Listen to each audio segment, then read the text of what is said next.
안녕하세요. 소뿌리 짬뽕 알뜰 세트입니다. 예전 영상에서 지하철의 시장을 열었던 청담역을 소개해 드렸었는데요. 그 외에도 은근히 특이한 지하철은 많이 있는데 10년 전 1호선은 이렇게 농수산물 직거래 코너를 만들고 생활민원 발급 창구도 설치해 놓았으며 공용 PC와 프린터기까지 설치해 놓아 사람들이 사용할 수 있게 만들었다고 합니다. 광주의 한 지하철은 이렇게 해적 배려석이 있다고 합니다. 그 외에도 반대자라는 석도 있고 정치운동가의 실종자석까지 여러가지 이상한 이름의 좌석들이 있다고 하는데요. 이번엔 이렇게 이회진 할만한 지하철역과 기차역들을 모아봤습니다. 그럼 한번 볼까요? 첫 번째는 특이한 지하철역들입니다. 예전 영상에서도 건바위역이나 신답역 같이 특이한 지하철역을 소개해 드리기도 했었는데요. 개드립에 어떤 분은 2019년 특이한 지하철역을 알아보자며 굉장히 많은 지하철역을 소개해 줍니다.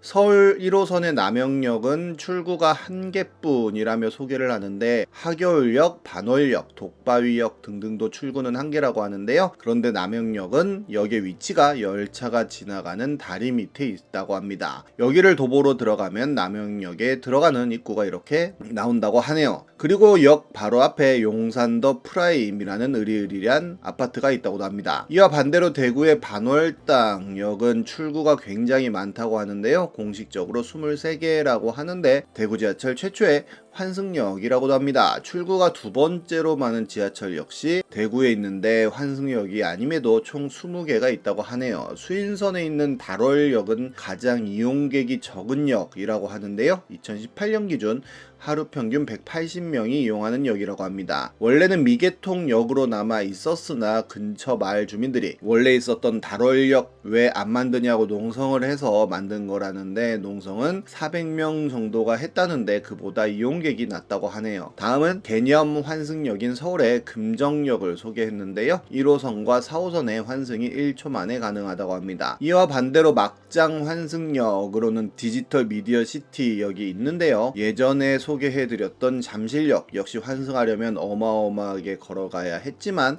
디지털 미디어 시티에 비하면 그래도 나은 편이라는 평가를 들을 정도인데 공항철도에서 경의선으로 갈아타려면 거의 8분 정도가 걸리고 잘 오지도 않는 경의선을 코앞에서 놓치면 세워라 내워라 기다려야 된다고 합니다. 그리고 디지털 미디어 시티역과 수색역은 굉장히 가까워서 지하철 타고 갈 바엔 걸어가는 게 더 빠르다고 하네요. 그리고 부산의 만덕역은 가장 깊은 역이라고 하는데요. 그 깊이가 무려 23층 아파트 높이인 64m라고 하는데 승강장을 가려면 지하 9층까지 내려가야 한다고 합니다. 이렇게 높아진 이유는 만덕 고개 중턱에 있기 때문이라고 하는데 만덕동 자체가 엄청난 고지대고 에스컬레이터가 물론 있긴 하지만 엘리베이터 타는 게 훨씬 빨리 갈 수 있다고 하네요. 그리고 신안산 선에 지어지는 모든 역들이 만덕역 수준으로 약 70m 깊이에 지어지고 있다고 하는데 아예 에스컬레이터 없이 보통 엘베보다 4배 이상 빠른 초고속 엘베를 사용해 지어진다고 합니다. 그리고 가장 이름이 긴 국제금융센터 부산은행역이나 최초로 프랑스어가 들어간 역인 괴법 르네시대역, 가장 작은 역인 광주의 녹동역 등도 소개해 주는데요. 녹동역은 정말로 시골에서 볼 수 있는 기차역 같은 느낌이기도 합니다. 녹동역의 시간표 역시 텅텅 비어 있다고 하네요. 그리고 특이하게 세계 최초로 로프형 스크린 도어를 설치한 역이라고도 합니다. 개드립의 2부는 특이한 기차역들 역시 소개해 줬었는데요. 첫 번째로 가장 높은 곳에 있는 추전역을 소개했는데 떡하니 대한민국에서 제일 높은 역이라고 쓰여 있다고 합니다. 추전역은 무려 해발 855m에 있다고 하는데요. 이렇게 기념 스탬프까지 있을 정도인데 부르즈 할리파의 높이인 828m 보다도 더 높은 곳에 있는 셈이라고 합니다. 이렇게 제일 높은 역이라고 비석도 세워두고 장증식이라는 시조 시인이 이런 시조비도 만들어주고 바람이 많이 분다고 풍차까지 만들어 놓았다고 하는데 아쉽게도 무정차 통과역이라 가려면 차를 타고 가야 하고 가보면 역사를 이렇게 쉼터로 바꿔 놓았다고 합니다. 그리고 우리나라에서 가장 가장 북쪽에 있는 역은 제진역이라고 하는데요. 2006년에 개통한 역이라고 하는데 민통선 안에 있는 역이라고 합니다. 그리고 다음 역인 감호역은 바로 북한에 위치해 있다고 하네요. 그리고 아주 특이한 역으로 이름부터 특이한 진상역도 있었다고 하는데요. 사진을 잘 보면 알겠지만 기차역 안에서 소고기를 팔고 있었습니다. 2004년 무배치 간이역으로 격화된 후 2009년부터는 역사를 임대해줘서 이렇게 식당을 영업했다고 하는데 대놓고 정육식당으로 자리잡아 정육점까지 설치해서 고기를 팔았다고 하는데요. 고기를 먹으면서 기차가 지나가는 걸 구경하기도 했다는 전설의 기차역이라고 합니다. 지금 이렇게 신역사가 옆에 생겼다고 하네요. 사곡역은 주민들이 직접 지은 역으로 유명한데요. 1965년에 개통된 역이라고 하는데 원래는 경부선 예정에 없던 역이었으나 사곡동 주민들이 편의를 위해 설치를 교통부에 건의하였고 지리적 여건 때문에 불가하다는 회신을 받았다고 합니다. 주민들이 청와대와 철도청에도 건의를 하였고 결국 주민들이 직접 지으라는 조건으로 승인을 받았다는데요. 지역 주민들 3,500명이 투입되어 시멘트를 쏟아부어 승강장을 만들고 직접 지어냈다고 합니다. 그리고 배치 간이역으로 운행을 하면서 2000년까지는 승차권도 발매했었다고 하는데요. 하지만 2000년에 무배치 간이역으로 격화되며 역사가 철거되었는데 대경선이 새로 생겨나면서 사곡역은 이렇게 새롭게 태어날 예정이라고 합니다. 드라마 모래시계로 유명해진 정동진 역은 바다와 가장 가까운 역으로 알려져 있고 일본의 우미시바 우라 역은 내리자마자 바다가 보일 정도로 바다랑 딱 붙어 있다고도 합니다. 1941년에 개통한 중앙선의 평은역은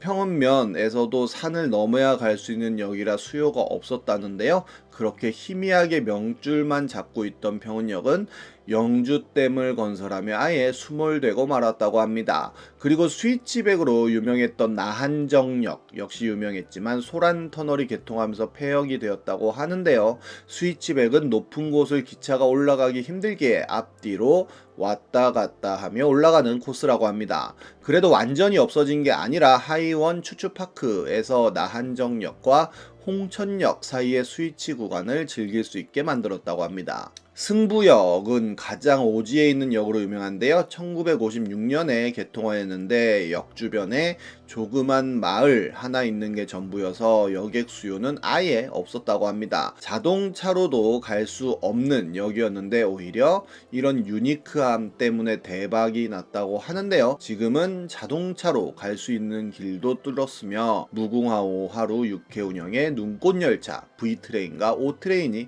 정차하는 핵인싸 역으로 바뀌었다고 합니다. 그 외에도 당인리역이라고 하여 홍대에 있던 기차역은 80년에 없어지고 지금도 홍대에 가면 당시의 흔적이 남아있다고 하는데요. 홍대 입구역에서 홍대 걷고 싶은 거리 쪽으로 원래 철길이 있었다고 하는데 이렇게 그 흔적이 희미하게 아직도 남아있다고 합니다. 그 외에도 도쿄에 가보신 분들은 알겠지만 신주쿠역은 무려 159개의 출구가 있다고 하며 뉴질랜드의 기즈본역은 이렇게 예쁘게 생겼는데 한동안 활주로를 지나야 도착할 수 있는 역이었다고 합니다. 지금은 공항 이용자가 많아지면서 운행이 중단되었다고도 하네요. 독일의 워스털랜드 역은 실트 섬에 있는 역으로 바다를 가로질러야만 도착할 수 있는 역이라고 하며 역으로 가는 기차에서 바라보는 풍경은 이렇다고 합니다. 중국의 리지바 역은 전철이 아파트를 통과해서 굉장히 유명해졌는데요. 충칭지구는 중국에서도 인구가 아주 많은 곳 중 하나라는데 전철을 어떻게 통과시킬지 논의하다가 19층 아파트의 2층 부분을 모두 없애버리고 그 아파트에 역을 만들었다고 합니다. 진정한 역세권 아파트가 아닌가 하는 생각이 드는데 지하철 지나가는 거 보려고 이렇게